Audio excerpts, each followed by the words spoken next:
In this lesson, we're going to discuss secure baselines. Now, in the cybersecurity industry, a secure baseline refers to a standard set of configurations and controls that are applied to a system, network, or application to ensure a minimum level of security. Establishing a secure baseline helps organizations to maintain consistent security postures and mitigate common vulnerabilities across all of our organization's digital assets. So let's take a moment and discuss how a secure baseline is established, deployed, and maintained in our organizations. Now, the first stage is to establish a secure baseline. And a secure baseline is established by conducting a thorough assessment of your system, network, or application that needs protection in order to identify the type of data being handled, to understand the data's workflow, and to evaluate any potential vulnerabilities and threats. Best practices, industry standards, and compliance requirements, such as those outlined in frameworks like the ISO 27001 or the NIST Special Publication 800-53, are often used as our starting points for defining a secure baseline. Now, to establish a secure baseline configuration for a given type of system, like a specific laptop model that our organization uses for all of our end users, we're going to first get a copy of that brand new laptop to use as our template. Then, we're going to format it, install the operating system, update it, configure it, and properly secure it, all on that one laptop. Once this is done, this laptop will now be checked against our baseline configuration guidance and scanned for any known vulnerabilities or misconfigurations. Now, once this is completed, we now have a very secure laptop, but it doesn't have any of the different programs that our average users are going to need to perform their job. So we can now install all the applications that are needed by our employees, including things like an Office suite, endpoint detection and response agents, a web browser, and other tools like that based on their specific job roles.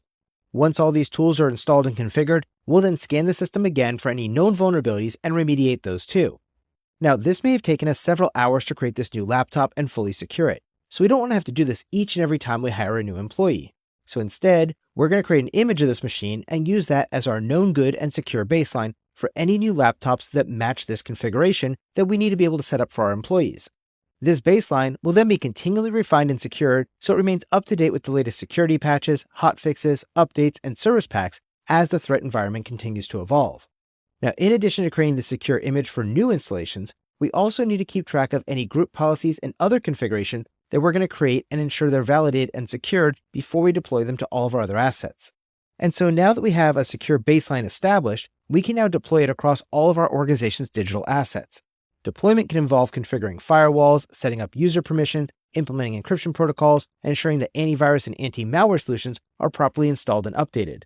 Automated tools and scripts can be employed to ensure that the secure baseline is going to be uniformly applied across all your devices and systems that are not installed using the disk image that we created back in the first step. So instead, we're going to be able to compare these assets against our known good configurations and ensure they all receive the proper configurations needed to make sure they're secure and up to date with all the latest configurations we've created.